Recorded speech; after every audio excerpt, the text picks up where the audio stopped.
Na verdade, o índio não existe para a sociedade. Acham que os índios estão lá na selva para dançar a dança da chuva e fumar o cachimbo da paz e pronto. Eles não sabem falar direito, né? Eles vêm pedir comida nas casas. Tive um aluninho ano passado, ele é um bugrinho. Mas ele era uma graça, ele era tão quanto inteligente quanto os outros, sabe? São sujos, a maioria é pobre. Tem muita gente que ajuda, agora tem uns que não dá nem a mínima pra eles, né? Só porque é índia, o povo desfaz, né? Dourados é uma sociedade anti-índio.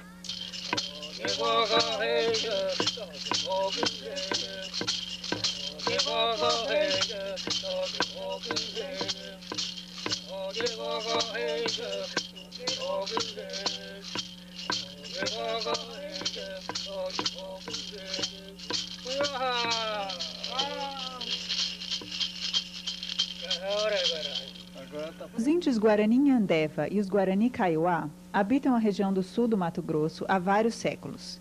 É impossível precisar os pontos exatos de fixação dessas populações. Elas eram nômades e a sua vida econômica sempre se baseou na autossuficiência das famílias, lideradas pelos pai, os patriarcas. Os índios Kaiowá, ou gente da floresta, eram assim chamados porque não se integraram às missões jesuíticas estabelecidas desde o norte da Argentina até o Paraguai no século XVII. Preferiram fugir para as inacessíveis matas tropicais do sul do Mato Grosso do Sul. Os índios Guarani Nhandeva ou Guarani Kaiowá, eles moravam antigamente em aldeias pequenas que podiam ter de 50 até cerca de 400 habitantes. E em cada uma dessas aldeias conseguia existir uma grande harmonia. Os índios produziam alimentos, caçavam, pescavam, faziam grandes festas. Depois da Guerra do Paraguai, o governo imperial decide povoar a região e os guaranis passam a ser empregados como mão de obra na extração da erva mate. Dessa forma, a harmonia dos povos indígenas vai sendo quebrada. A partir do século XIX, intensifica-se a migração de colonos paulistas, mineiros e gaúchos para a região. Gente que vinha em busca de terra barata ou gratuita, fugindo para a expansão do café no Sudeste, foragidos da Revolução Federalista do Rio Grande do Sul. Nos grandes latifúndios que se estabeleceram na fértil terra roxa do estado, o braço forte era o do índio. De 1915 até 1924, o SBI demarcou para o usufruto desses índios um total de 8 reservas de terra. A primeira delas, Amambai, foi demarcada em 1915, a segunda, Dourados, exatamente a que está aqui em discussão, foi demarcada em 1918, e Carapó, em 1924, e outras 4 são demarcadas, outras 5, aliás, são demarcadas em 1928.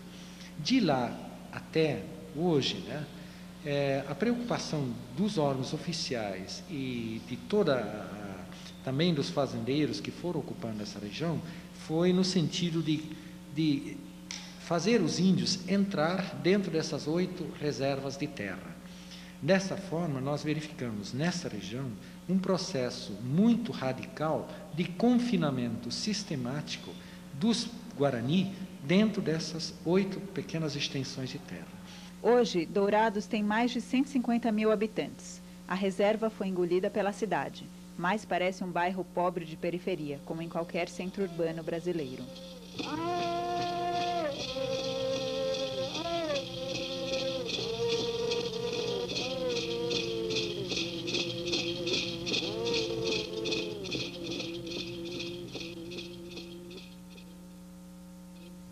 Outrora, nosso território aqui era bastante grande, né?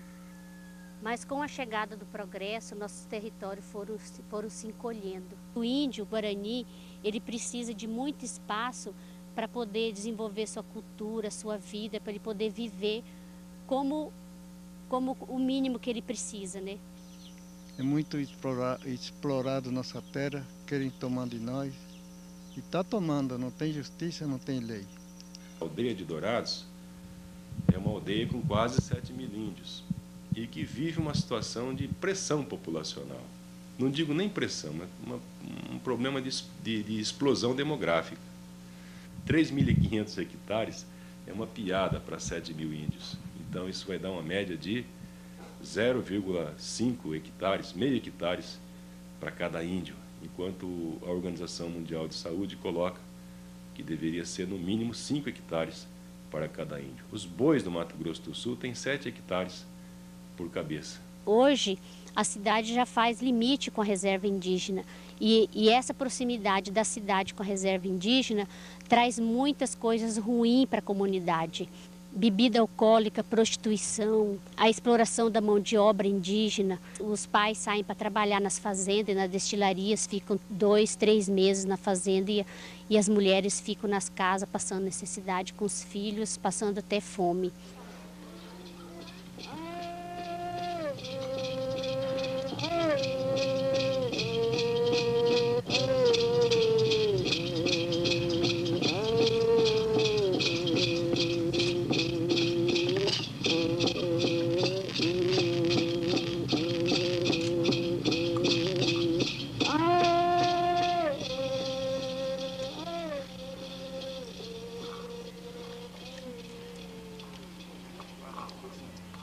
Eu tenho 3 irmãos que trabalham na roça, tem outra minha irmã mais velha que trabalha na roça também. Quando eles não têm, nós vamos para a cidade trazer alguma coisa, nós vendemos, nós troca, nós leva lá e depois até que nós arrumamos alguma coisa para lá, né? Nós temos arroz, nós escolhe arroz também. Hoje nós temos mandioca, né? Nós temos mandioca, batata, banana. Quando os pessoal não tem dinheiro, nós faz troca, né? Eles dão pão, eles dão qualquer coisa para as crianças, né? A reserva de Dourados é composta por 3 tribos diferentes: os Guaranis, os Kaiowás e os Terenas. Os Terenas foram trazidos pelo governo para ensinar agricultura aos outros índios. Porém, isso não aconteceu, e as diferenças entre as tribos resultaram numa série de problemas para os Guaranis. A dinâmica social, a dinâmica econômica, a dinâmica religiosa do Guarani para o Terena é completamente diferente. É como nós, brasileiros, para o japonês. O Terena, ele imediatamente começa a se sobrepor, a se colocar mais como liderança, a querer exercer o papel de policial. O Terena, com outra forma de se relacionar com a sociedade nacional, ele tem se desenvolvido mais, ele tem tido também sempre o maior apoio dos órgãos oficiais e, como tal, hoje ele é o dono, ele ocupa, explora grande parte da terra que compõe a reserva de Dourados, né? Além da presença dos Terenas, outro fator de desagregação da comunidade indígena foi a chegada das várias religiões trazidas pelo colonizador. As igrejas tinham um negro com carabina aí para os padres não entrar, né? O padre trazia bala para as crianças, tudo.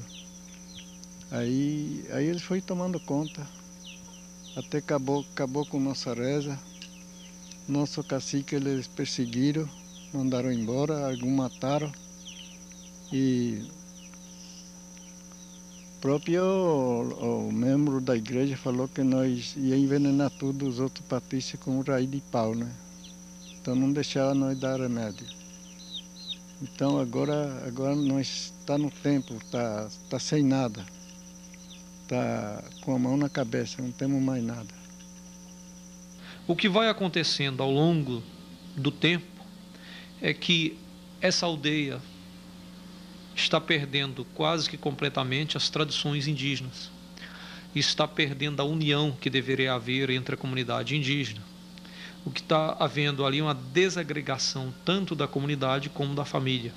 Há muitos casos do índio que separa-se da mulher e vem morar na cidade, e depois arruma uma mulher branca, ou então o índio arruma logo uma mulher branca, e vai trazendo os costumes do branco para dentro da aldeia, suplantando as tradições e costumes indígenas. Tudo que o índio acreditou que é certo, que é perfeito, que é da cultura dele, que é perfeito, é lindo, a religião do branco fala que é errado e é pecado recebe castigo.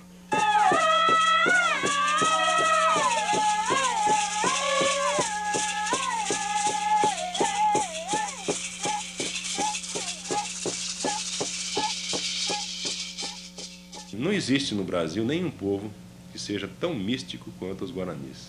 Com muita facilidade, eles aceitam os convites para frequentarem as igrejas.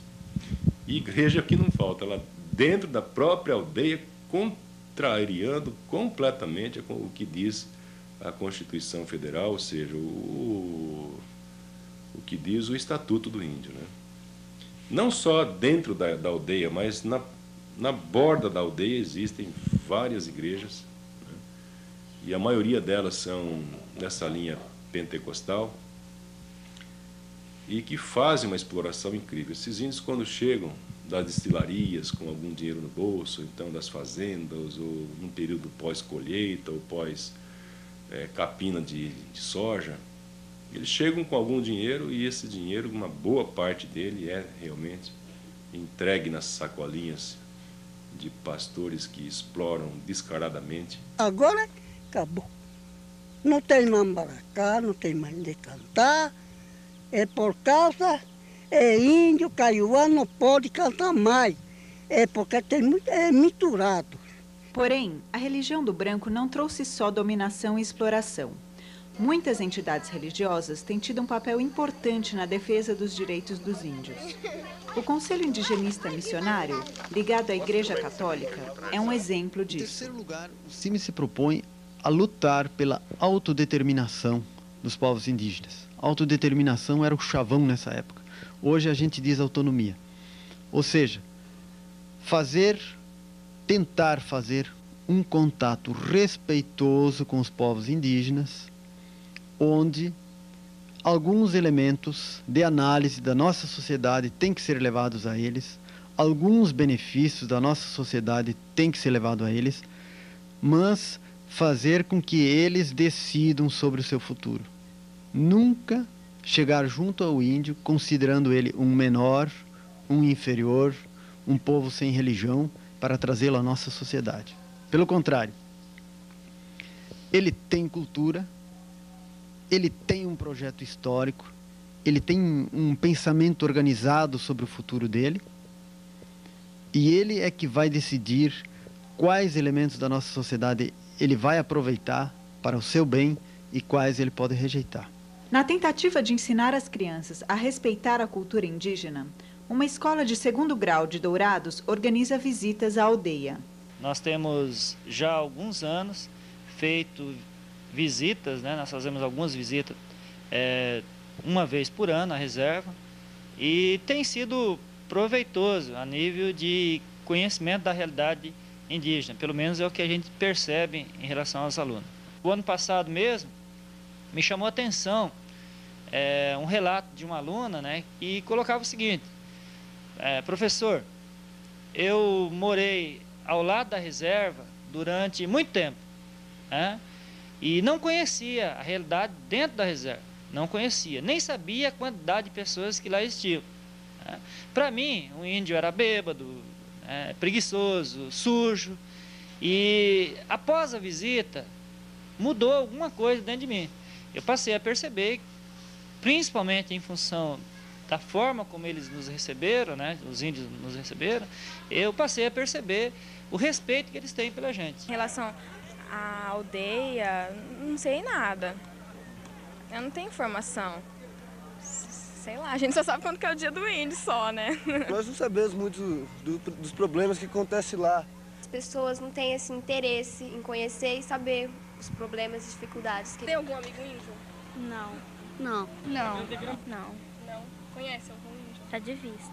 Mandam ele calar a boca, mandam ele de ladrão, de menores que não tem pai, não tem mãe, são largados na rua. Chama de drogados, fala um monte de coisa. As pessoas tratam muito mal eles. O homem explora o índio, trata o índio como um animal. O branco se acha mais do que o índio. A proximidade dessa aldeia com a cidade ele tem causado sérios problemas. A primeira delas é a facilidade na aquisição de bebidas alcoólicas e no consumo, na difusão do consumo, na disseminação do consumo de bebidas alcoólicas na aldeia. Isso aí tem causado desagregação familiar, tem causado suicídios, tem causado homicídios, muitas vezes violentos, demais até. o grande consumo de álcool na aldeia, um dos responsáveis é o Conselho Indígena, que deveria agir e não age, é complacente com o consumo de bebida e até com a venda. Há informações de que determinados conselheiros até revendem bebidas alcoólicas. O álcool, ele causa, logicamente, a violência. A maioria dos crimes de homicídio praticados, de índio contra índio, casos até de familiares, sogro matando genro, genro matando sogro, pai matando filho, é em estado etílico. A pessoa o índio alcoolizado comete um crime que talvez, se ele não tivesse alcoolizado, não cometeria. E o índio vê que, vamos supor, ele está com problema em casa. É que nem nós, assim. Ele está com problema em casa, vai lá, enche a cara, passa. Os índios também estão com problema na vida deles, vão lá, enche a cara e passa. Então, é isso, eu acho que isso tem muito a ver com a pressão social que estão em cima deles. Acho que o preconceito é muito grande e isso cria esses inúmeros problemas com eles. É proibida a bebida de álcool de espécie alguma. O comerciante que vende uma bebida de álcool para um índio, ele vai para a cadeia. Mas muitos vendem álcool. Eles pedem, né? Então ficam com dó, né? Mas de 1 litro bebe 2, de 2 bebe 3, quando vê ele está bêbado. Aí vai para casa, suicida, né? Chega um ponto que ele vai perdendo esse referencial de vida e junta tudo isso daí. E a gota d'água é a bebida, né? Que ele bebe e traz toda essa mágoa e essa tristeza, né? E ele se suicida. A aldeia de Dourados é conhecida Brasil afora pelos suicídios de índios que lá ocorrem. Somente em 1995 foram 18. Desconfia-se que muitos deles são disfarçados de homicídios. O fato é que os índios estão morrendo, e para alguns deles isso é melhor do que terem de viver nessas condições. Com a morte, eles acreditam passar para o paraíso, a terra sem mal, longe dos malefícios do homem branco. Esses índios já têm uma tendência suicida que não vem de hoje, né? Então eles acham que qualquer aborrecimento que tenham na vida, o melhor é morrer, é um tipo de fuga da realidade.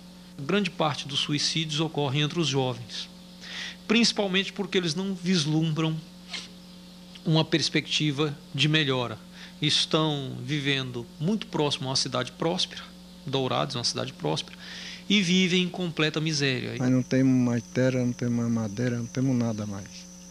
Para eles, na cultura deles, não existe a noção de pecado, de inferno, de purgatório, né? Para eles, o que existe e que eles valorizam extremamente é a terra sem males. É o que eles buscam o tempo todo. Eles não veem a hora de chegar a essa terra sem males para eles, né? Sem malícia, sem maldade, sem exploração, sem regime de trabalho imposto de cima para baixo, né? Muito ano atrás, mais ou menos, está fazendo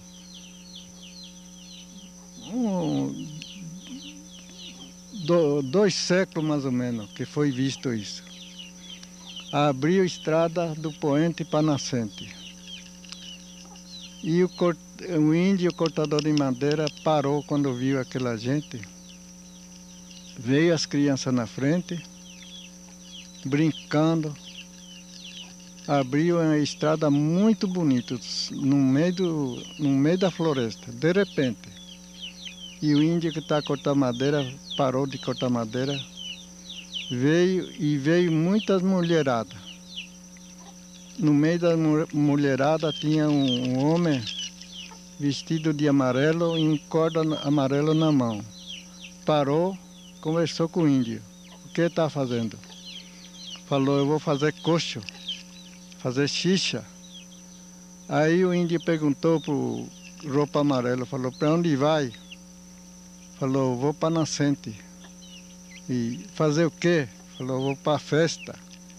Festa bonita, hein? Aí falou para ele, você está vendo aquela canavial, aquele rio lá, atrás do rio, canavial, bananal. O índio olhou, ele viu a água passar por cima da floresta. E do outro lado viu canavial, bananal, só não viu casa. Falou, lá que nós vai. O índio falou para ele, volta quando? Naquele tempo não tinha ano. Falou, eu volto na outra colheita, falou. Então, até hoje, nós esquecemos cacique.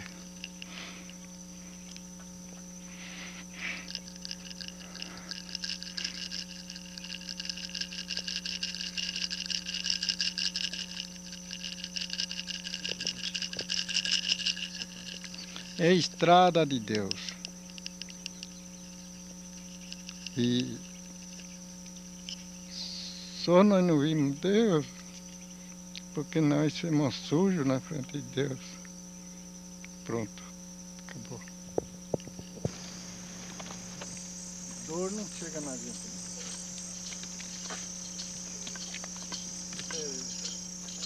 Vamos dizer bem a verdade, talvez com Deus, talvez com